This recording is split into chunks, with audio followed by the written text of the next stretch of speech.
केदारनाथ धाम की अद्भुत कथा, द्वादश ज्योतिर्लिंग का दिव्य रहस्य। नमस्कार दोस्तों, देवभूमि उत्तराखंड की पावन धरती पर आपका स्वागत है।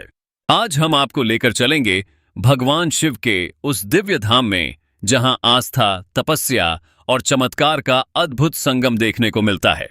हम बात कर रहे हैं केदारनाथ धाम की, जो द्वादश ज्योतिर्लिंगों में से एक है और पंच केदार का सबसे प्रमुख तीर्थ भी माना जाता है।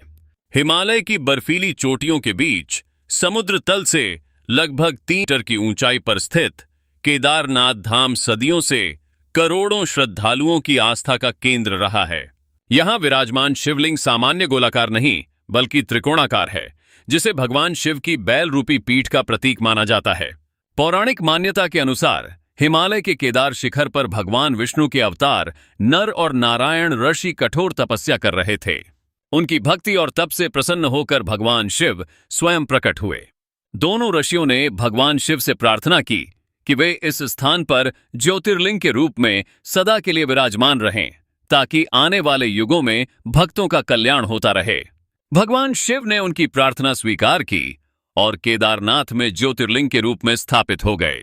अब बात करते हैं महाभारत काल की उस प्रसिद्ध कथा की, जिसने केदारनाथ धाम को और भी विशेष बना दिया। महाभारत युद्ध में विजय प्राप्त करने के बाद पांडवों को अपने ही भाइयों और संबंधियों की हत्या का गहरा पश्चाताप हुआ। वे इस पाप से मुक्ति पाने के लिए भगवान शिव का आशीर्वाद चाहते थे, लेकिन भगवान शिव पांडवों से प्रसन्न नहीं थे और उन्हें दर्शन नहीं देना चाहते थे। पांडव सबसे पहले काशी पहुंचे, लेकिन भगवान शिव वहां से अंतर्ध्यान हो गए। इसके बाद पांडव उनकी खोज करते हुए हिमालय की ओर बढ़े।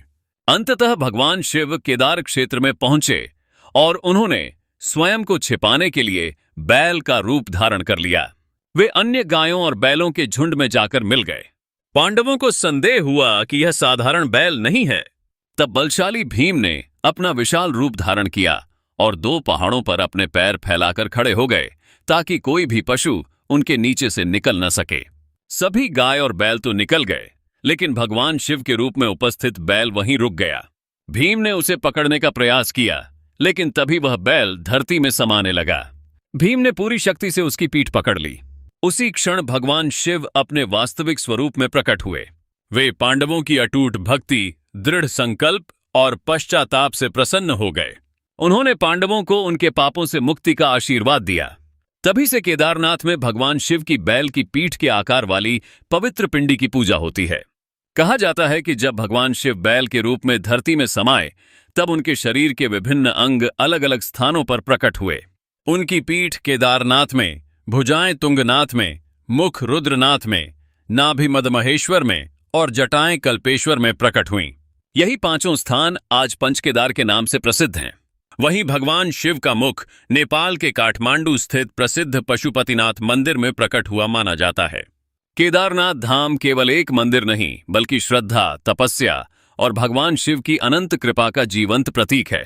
यहां आने वाला प्रत्येक श्रद्धालु यह अनुभव करता है कि कठिन से कठिन मार्ग भी सच्ची आस्था के सामने आसान हो जाता है। यदि आपको यह जानकारी पसंद आई हो तो वीडियो को लाइक करें, अपने दोस्तों और परिवार के साथ शेयर करें और ऐसे ही धार्मिक एवं ऐतिहासिक वीडियो देखने के लिए हमारे चैनल को सब्सक्राइब करना न भूलें। हर हर महादेव।